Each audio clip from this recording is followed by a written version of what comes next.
y 100K, el R. El C puede ser cualquier valor. Y así calculamos y obtenemos nuestros resultados de 50K. Hemos mostrado también cómo podemos calibrar el circuito. Hemos dicho de que podemos usar un potenciómetro y con un poquito de paciencia de unos 3 minutos podemos calibrarlo de tal manera que dé un valor exacto en la salida de nuestro circuito. Pero eso es para proyectos, decíamos. Para nosotros, en los laboratorios que ustedes van a hacer y que van a presentar, a mí me interesa que este se encienda de vez en cuando, digamos cada 3 segundos, cada 4 segundos o cada 6 segundos, no importa. No vamos a exigir precisión en esto. Por favor, aquí no van a poner potenciómetro, van a poner una resistencia fija. Puede ser un 47K, 56K, algo por ahí, ¿no? De tal modo que esto vaya encendiéndose cada cierto tiempo. Eso nos va a indicar que este circuito está funcionando. Porque a este circuito lo vamos a usar más adelante como parte de un sistema. Y por eso queremos asegurarnos de que ustedes lo van a probar y va a funcionar así solo. Porque si solo no funciona, menos va a funcionar en un sistema. En el capítulo 3 lo vamos a usar como parte de un sistema donde este solo va a ser un bloque, ¿no? Y por lo tanto, decía, si no funciona solo, menos va a funcionar dentro de un sistema. Por ejemplo, nuestro tercer laboratorio ya es un sistema. Les voy a mostrar.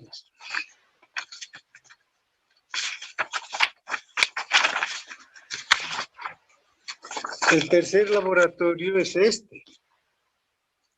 Vean, ya es más complicado, pero aquí está el bloque que estamos analizando.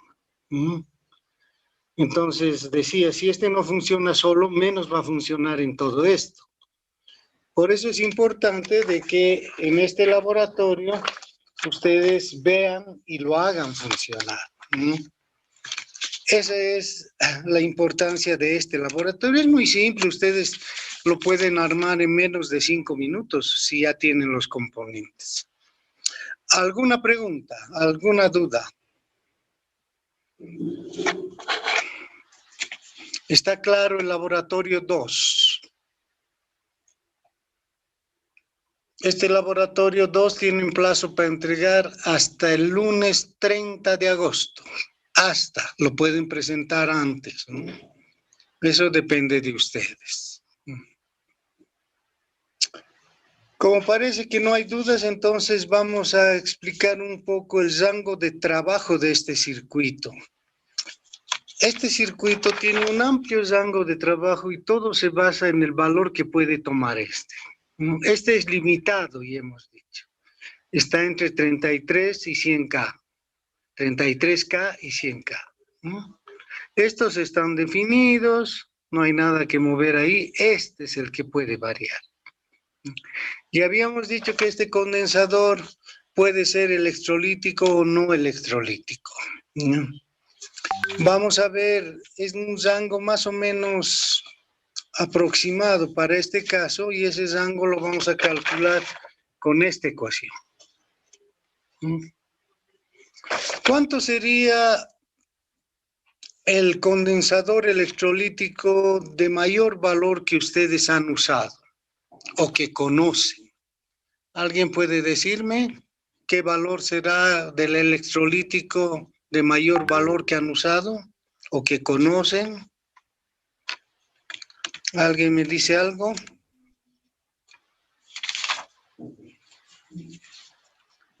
¿De qué valor? Bueno, Inge, en mi caso, yo he manejado uno, bueno, en una fuente de voltaje de una computadora. Sí, eh, generalmente ahí. Haya ¿Cuánto? cambiado un capacitor de 1000 milifaradios, para ser preciso, así era su valor. 1000 mili, o sea, 10.000 micro. Sí, ¿Sí? 10.000 micro, bien. Sí, sí, existe eso. ¿Alguien ha usado un valor mayor que ese alguna vez o ha visto de 10.000 micro para arriba? ¿Nadie? Vamos a calcular con 10.000 micro entonces. Sí, es un valor que antes especialmente se usaba en las fuentes. El valor máximo de resistencia, ¿cuánto es? Del RC que hemos hablado. ¿Cuánto es el valor máximo? Si no me equivoco, era 100K. 100K, correcto. Entonces, con esos valores voy a calcular. Voy a poner 100K es 10 a la 5 y 10.000 micro es 10 a la menos 2. Entonces, el T máximo, o sea, el tiempo máximo sale 1000 segundos. Así. Estamos partiendo de esta ecuación. El R máximo por el C máximo, 10 a la quinta, 100K. Y el C máximo, 10 a la menos, ¿cuánto fue esto? 10 a la menos 2, 10.000 micro. ¿Mm? El producto de esto, ¿cómo venda esto? 1000 segundos. Es un valor relativamente alto, ¿no? Estamos hablando de más de cuarto de hora. Ahora voy a hacer el cálculo para el valor mínimo, o sea, el tiempo mínimo que puede trabajar. Será el T mínimo por el R mínimo y el C mínimo. El T mínimo, el R mínimo de la misma ecuación que hemos hallado va a ser 30K, lo voy a redondear, 3 por 10 a la 4. Y ahora les pregunto, ¿cuál es el condensador más pequeño que han usado? Obviamente estamos hablando de los cerámicos, ¿no? ¿Cuál es el de valor más bajo que han usado? ¿Alguien me dice?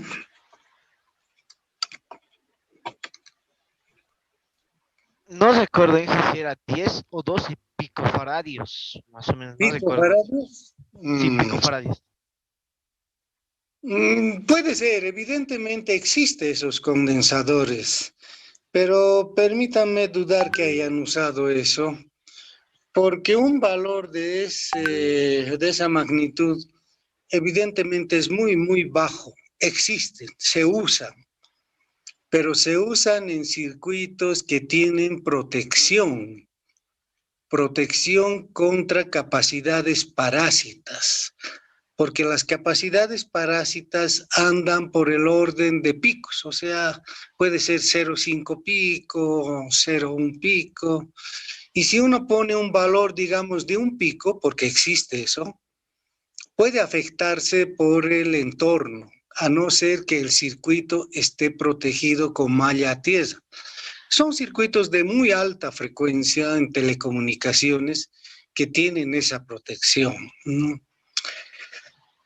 Pero en el caso general de circuitos comunes, por ejemplo, amplificadores, ya sea con transistores o con operacionales, normalmente el valor más bajo que uno usa suele estar en el orden de decenas de picos.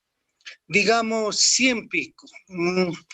Rara vez van a usar un valor menor a ese de 100 picos, y ese 100 pico es 10 a la menos 12.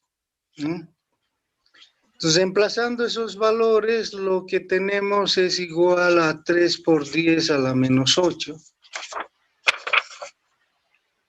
O sea, lo que tenemos es un valor bastante bajo. Y lo cual nos dice que el rango de trabajo es muy grande de este tipo de circuito. Va desde el orden de centenas, por no decir millares de segundos, hasta el orden de micro o nanosegundos. Esto que calcula, por ejemplo, el T mínimo sería 30 nanosegundos. O sea, estamos pasando de 1000 segundos a 30 nanosegundos. ¿Cuánto hay entre esto y esto? 1000 segundos es 10 al cubo. Esto es 10 a la menos 8. Hablamos de 11 niveles de magnitud. Es muy grande, ¿no? Bastante amplio. Como ven, entonces, este circuito es muy útil en muchas cosas, ¿no? Nosotros lo vamos a usar en el orden de segundos. Ya lo hemos dicho y hemos explicado por qué. Porque vamos a prender focos, vamos a hacer funcionar motores y todo eso. Y claro, un foco, un motor, nunca va a funcionar en milisegundos, ¿no? Siempre será en el orden de segundos. Pero por si acaso, existen condensadores electrolíticos todavía más grandes de los que mencionó su compañero. No sé si todavía estará en vitrina, pero hay un negocio de componentes electrónicos en la Plaza de San Pedro, subiendo esa calle donde hay varios negocios de componentes, La Colombia creo es, subiendo eso, llegando a la esquina de la plaza y girando a la izquierda, pasando una casa, creo, ahí está un negocio de componentes, y ahí en su vitrina, al menos hace 2 años, porque el año pasado no había nada, claro, yo veía algunos condensadores grandes. Para que se ubiquen la mayoría de ustedes, eran prácticamente del tamaño de una lata de cerveza o latas de refresco, si quieren, de los que consumen habitualmente la mayoría de la gente, ¿no? Estamos hablando de este tamaño, así de grande. Entonces, existen condensadores del orden de 30.000 micros, 50.000 micros, 60.000 micros. Su compañero ha mencionado correctamente de que ese de 10.000 micro lo ha usado en fuentes o lo ha visto en fuentes. Y es cierto, antes se usaba en fuentes. Por ejemplo, las primeras computadoras que llegaron a Bolivia, estoy hablando de hace casi 40 años, el 83, 84, tenían una fuente que usaba estos condensadores. ¿Por qué se usaba estos condensadores? Porque los circuitos digitales de esos tiempos necesitaban una alta estabilidad de voltaje, los 5 voltios, los conocidos 5 voltios. O sea, prácticamente el voltaje tenía que ser casi como un voltaje ideal DC. Es lo que normalmente se ve como una curva plana, así. 5 voltios constantes, con muy pequeñas variaciones. Esas variaciones, ustedes saben, se llama el rizado. El voltaje deslizado, que es lo que produce las variaciones. Este voltaje deslizado tenía que ser mínimo, porque bastaba una variación de 2 décimas de voltio, digamos que de 5 voltios se baje a 4,8 y el sistema se caía. O sea, la máquina ya no funcionaba. Por eso es que se usaban estos condensadores de alto valor, para que el rizado se reduzca. Porque ustedes ya hayan hecho fuentes de ese tipo y seguramente saben que el voltaje de rizado depende del condensador, del filtro, que se llama en las fuentes, ¿no? Cuanto más grande es ese valor del filtro, más pequeño es el rizado. Por eso, en esos equipos se usaban estos condensadores grandes, de altísimo valor. Hoy ya no se usan. ¿Por qué será? ¿Alguien me puede decir por qué ya no se usan? Porque los sistemas de las computadoras siguen siendo digitales, ¿no? Siguen requiriendo 5 voltios. ¿Por qué será que ya no se usa? ¿Qué será la diferencia entre lo que era antes las fuentes de las computadoras y ahora las fuentes de las computadoras?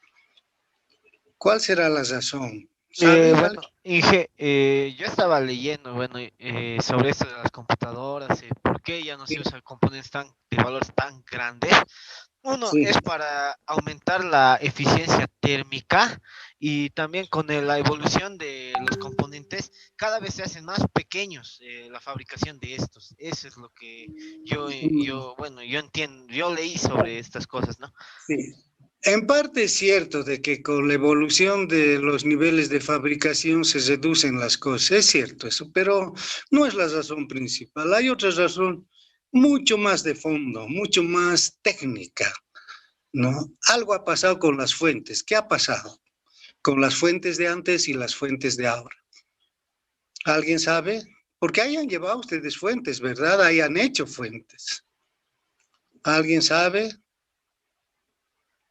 ¿Qué tipo de fuentes hay? ¿Saben? Lineal conmutada. Ah, lineal y conmutada. Esa es la respuesta. La fuente lineal es la que usa los filtros y demás. Las conmutadas también usan filtros, pero ya no tanto. ¿Por qué será que las conmutadas ya no necesitan tan elevado valor del condensador? ¿Por qué una fuente conmutada? ¿Cuál es la diferencia entre una fuente conmutada y lineal? Su compañero ya lo está diciendo con esas dos palabras, lineal y conmutada.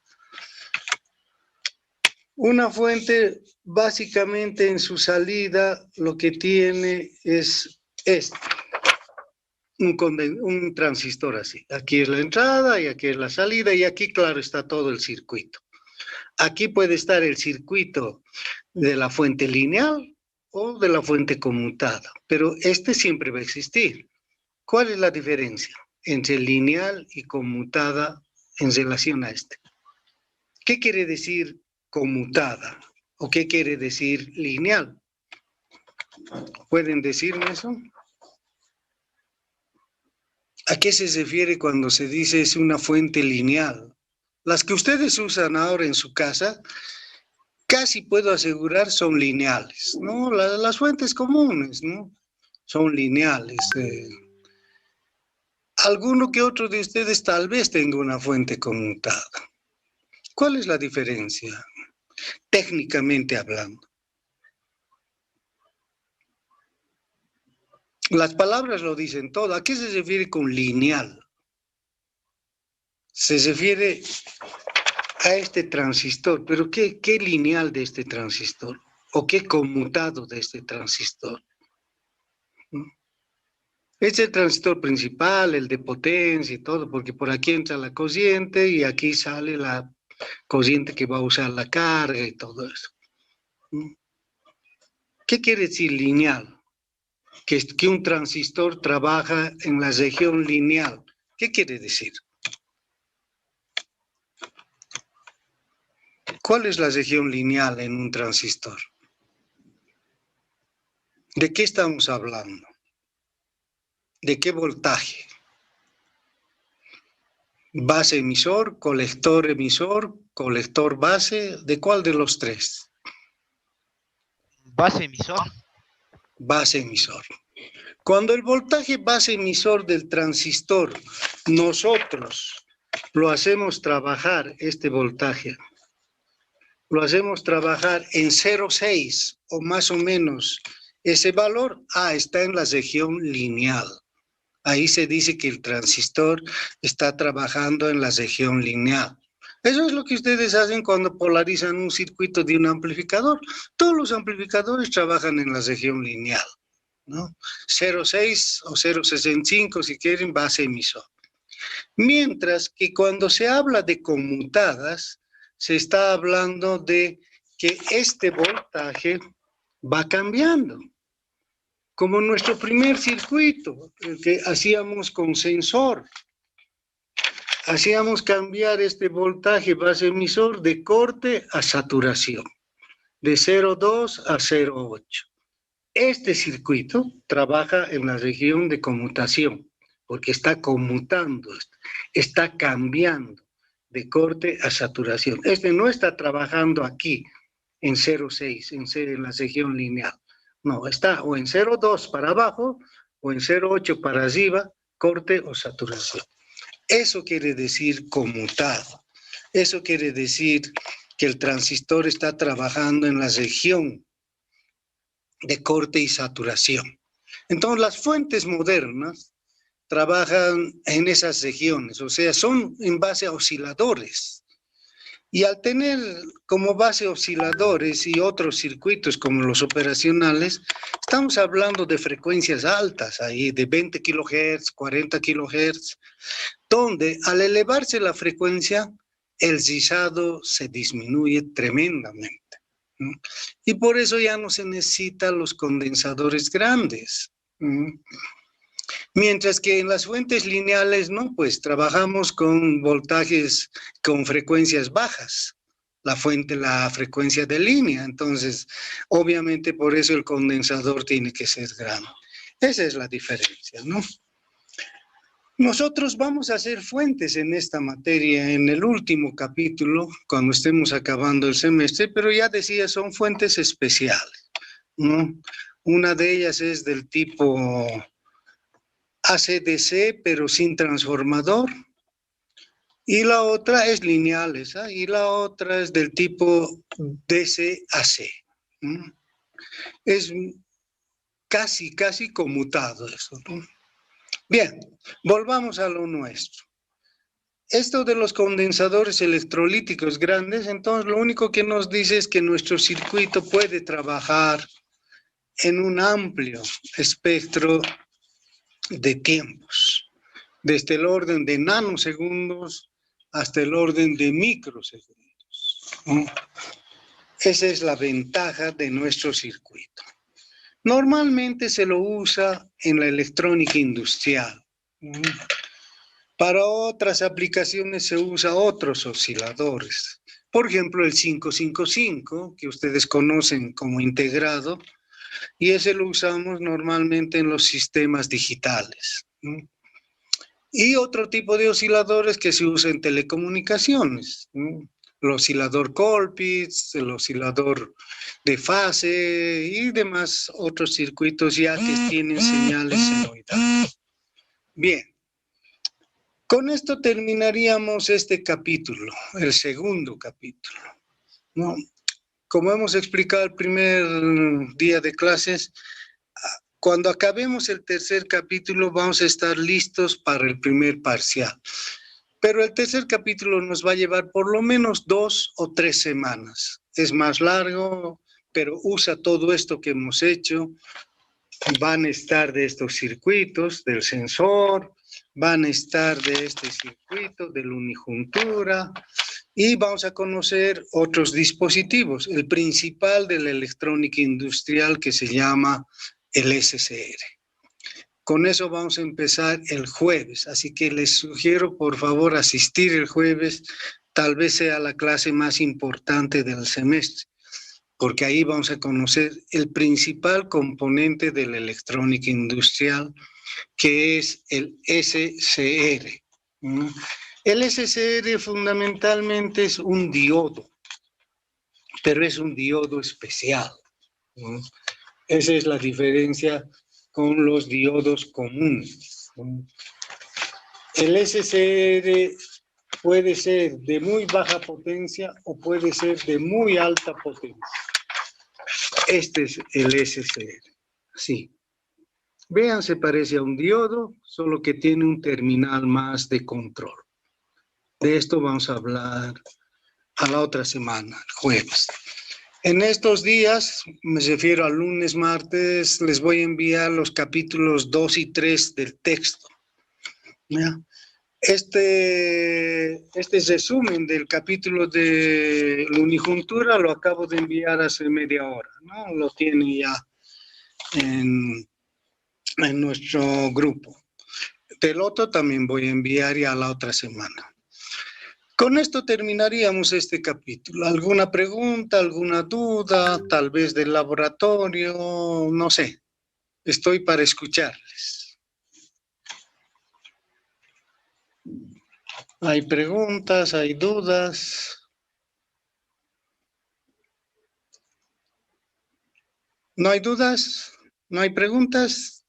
Terminamos nuestra clase por hoy entonces. Les agradezco su atención. Nos veremos el jueves. Por favor, les sugiero estar atentos el jueves. Ya les decía, va a ser una clase importante. Vamos a empezar con el SC. Gracias a todos por su atención. Hasta luego. Hasta el jueves. Hasta luego, ingeniero. Hasta luego. Hasta luego, ingeniero. Hasta luego. Hasta luego, ingeniero. Hasta luego, Hasta ingeniero. luego. Hasta luego. Hasta luego, ingeniero. Hasta luego.